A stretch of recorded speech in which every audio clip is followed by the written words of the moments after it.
BBC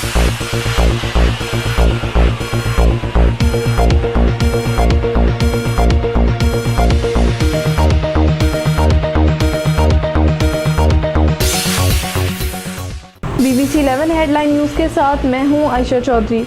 एक मरतबा फिर BBC 11 हेडलाइन न्यूज़ बना मजलूम की आवाज़।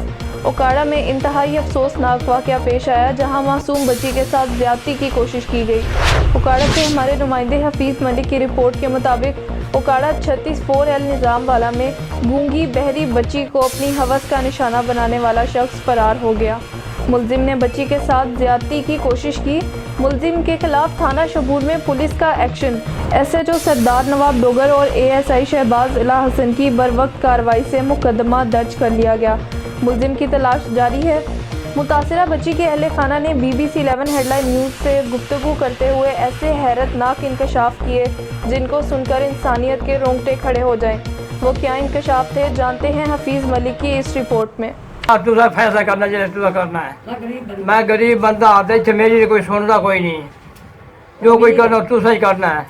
इमदाद दी जाए मैनू बंदा मेरा काम भाग गया तो मैं गाह भाग गई सो बच्ची मेरे घर कल लिया तो अंदर ज्यारती होती रह गई। मैं गाह लेके आई हूँ कुछ होश शराब मचे खला मैनू वेखते हो नस गए। मैंने नस गया कपड़े बच्ची तो मैं आप हवाए नो कपड़े शपड़े उतार खला कोशिश बड़ी उस की ते मेरी इमदाद मैं करो तुसी जितनी पाकिस्तान ते तुसी हुकूमत ने सारी इमदाद करो। अस गरीब बनते हैं। मैं आओ तुम खातरा बच्ची मेरी बोली गई मिर्गी का मरीज है गरीब बनते हैं। असी रोज जोगे मसे रोटी जोगे अस मसे हैं। साढ़ा कोई तो बंदा नहीं कोई गल सुनता पिया।